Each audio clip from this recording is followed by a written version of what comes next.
Hello friend, welcome back to my YouTube channel. आज हम ऐसे डिवाइस के बारे में बात करेंगे जिसका इस्तेमाल हाइट वर्क में करना कंपलसरी है और इसको करके ही उसकी लाइफ को बचाई जा सकती है इन केस अगर कोई प्रॉब्लम होता है तो चलिए हम आज उन सारे डिवाइसेस पे बात करते हैं जिसका इस्तेमाल हाइट वर्क में किया जाता है। तो सबसे पहले देखेंगे कौन सा डिवाइस है। Shock absorber लैंडयार्ड।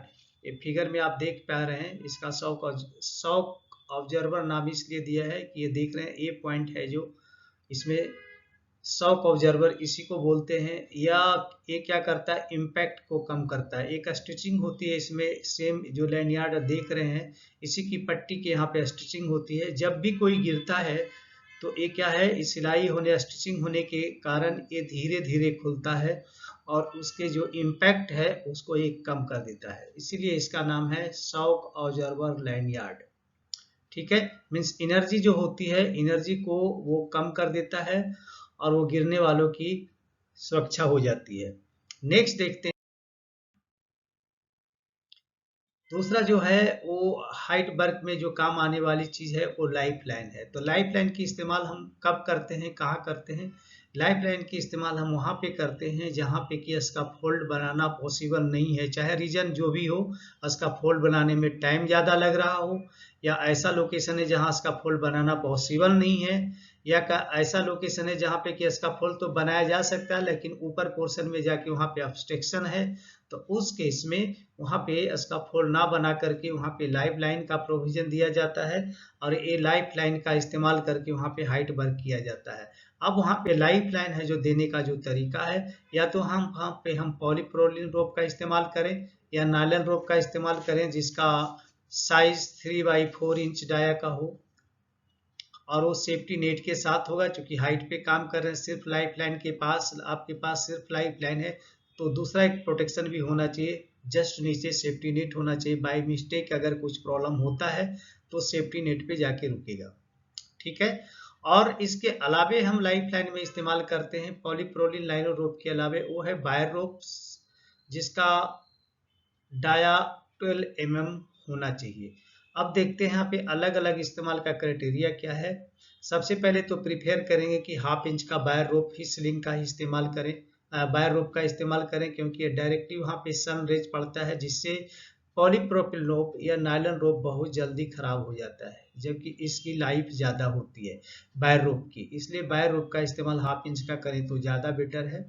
अगर वो पॉसिबल नहीं है, अगर आप पॉलीप्रोपिलीन या नायलॉन रोप का इस्तेमाल कर रहे हैं तो ये क्या होता है, कंटिन्यूअस अल्ट्रावायलेट रेज या इंफ्रारेड जो कि सूरज के थ्रू आता है उससे डैमेज हो जाता है।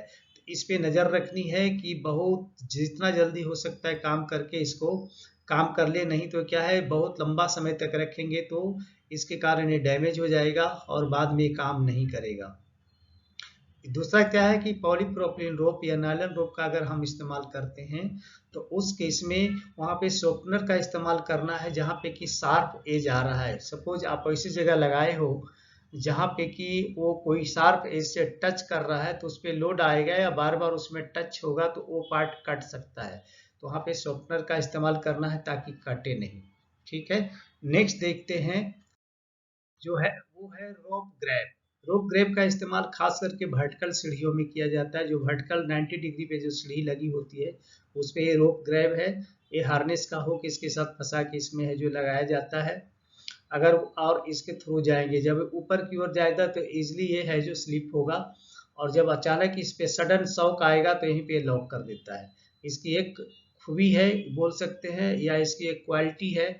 तो इसका इस्तेमाल है जो रोप ग्रैब का इसके लिए यहाँ पे किया जाता है। अब रोप ग्रैब लगाना कैसे है, सबसे बड़ी चीज ये है कि रोप ग्रैब लगाने का तरीका क्या है कि top portion of vertical life line to be hooked up and tied with इसका फोल्ड पाइप ओनली।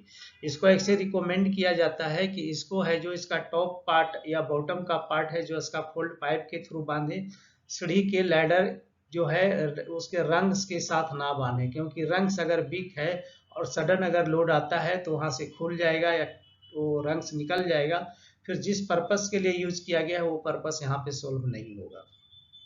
ठीक है, एक वो क्राइटेरिया है। दूसरी क्राइटेरिया क्या है कि अगर सीढ़ी का जो रंग्स है वो सॉलिड स्टड उसमें लगा हुआ है और वो लॉक्ड है विथ वाशर या नट के साथ, वो दोनों तरफ से वाशर और नट के साथ अगर लॉक्ड है तो उस केस में वर्टिकल लाइफ लाइन का रोप है जो उसमें बांध सकते हैं, कोई प्रॉब्लम नहीं है क्योंकि वो उसमें सॉलिड स्टड लगा हुआ है। तो 100 को है जो जब शौक आएगा, कोई अचानक सडन गिरता है तो उसके इसमें प्रॉब्लम नहीं होगा और उसको वो बियर कर सकता है, लेकिन उसमें सॉलिड स्टड होना चाहिए और लॉक होना चाहिए बासर विथ नट के साथ। ठीक है, ये थर्ड क्राइटेरिया ये है। अब फोर्थ नंबर जो हमारे पास बच गया है वो सेफ्टी डिवाइस है। जब वर्क हाइट पे काम करते हैं तो वो है सेफ्टी नेट। तो चलिए देखते हैं सेफ्टी नेट के। बट सेफ्टी नेट में आपको पूरा बताने के पहले मैं रिक्वेस्ट करना चाहूँगा, जो हमारे चैनल पे नए हैं प्लीज़ चैनल को सब्सक्राइब करें, दोस्तों में शेयर जरूर करें अगर आपको अच्छा लग रहा है हमारा वीडियो और टॉपिक्स, और बेल आइकन को भी प्रेस कर लें ताकि नेक्स्ट वीडियो का नोटिफिकेशन आपको टाइम से मिले। तो सेफ्टी नेट क्या है? सेफ्टी नेट ये देख रहे हैं, ये क्या है? एक फॉल प्रोटेक्शन डिवाइस है। फॉल प्रोटेक्शन डिवाइस वो होता है जो आदमी गिर जाता है तो उसके इम्पैक्ट को कम करता है, मिटिगेट करता है। ठीक है, तो safety net is provided when work place are more than 7.6 metre high. मतलब इसको लगाने का क्राइटेरिया है कि अगर आपका वर्क प्लेस कम से कम 7.6 मीटर या उससे एभव हो तभी आप है जो सेफ्टी नेट लगा सकते हैं, अदरवाइज सेफ्टी नेट लगाने का कोई मतलब नहीं है। अब सेफ्टी नेट लगाने का दूसरा क्राइटेरिया क्या है कि अगर आपका हाइट 7 मीटर 8 मीटर पे है, आप काम कर रहे हैं, तो आपका जो सेफ्टी नेट है जो ग्राउंड से कम 3 मीटर ऊपर होना चाहिए।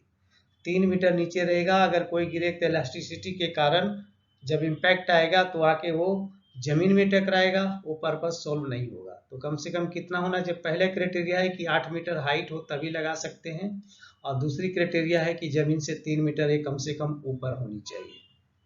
ठीक है, नेक्स्ट है कि अगर एक क्राइटेरिया है कि अगर आप किसी भी हाइट पे कर रहे हैं, 8 मीटर और 7.6 मीटर छोड़ दिए, अगर बहुत ज़्यादा हाइट पे आप काम कर रहे हैं और वहाँ पे अगर आपको सेफ्टी नेट लगाने हैं तो वहाँ पे क्या करना है? 6 metre below maximum from working location, यानी जिस लोकेशन पे काम कर रहे हैं तो वहाँ पे जितना नज़दीक हो सकता है लगा दें। अगर पॉसिबल नहीं है तो 6 मीटर से ज़्यादा नीचे उस लोकेशन से, जिस लोकेशन पे काम करें उस लोकेशन से 6 मीटर से नीचे ज़्यादा नहीं जाना है। ये है जो इसकी क्राइटेरिया को फॉलो करना जरूरी है।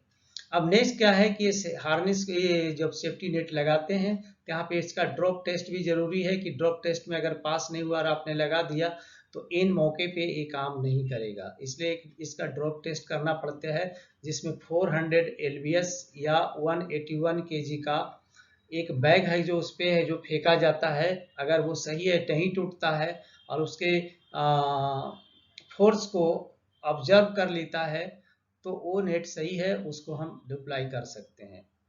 या इसको कोई कॉम्पिटेंट पर्सन है जो चेक कर ले, या बॉर्डर रोप स्ट्रेंथ इसकी कितनी होती है, और इस रोप की यानी कि इस रोप मतलब नेट का जो रोप होता है ये जो देख रहे हैं आप, इसकी स्ट्रेंथ कम से कम 2 to 6 kg हो या 5000 LBS होना चाहिए। ये क्राइटेरिया है जिसको मेंटेन करना चाहिए, तभी ये सेफ्टी नेट आपका सूटेबल है और यूज कर सकते हैं आप।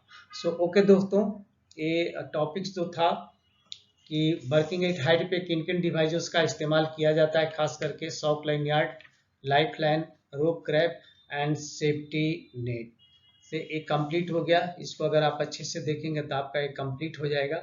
चलिए मिलते हैं आपसे नेक्स्ट वीडियो में, तब तक एक बार जरूर रिक्वेस्ट करेंगे अगर सब्सक्राइब नहीं किए तो सब्सक्राइब कर लें, दोस्तों को जरूर शेयर करें और बेल आइकन को प्रेस कर लें ताकि नोटिफिकेशन आपको मिलता रहे। Okay, thank you.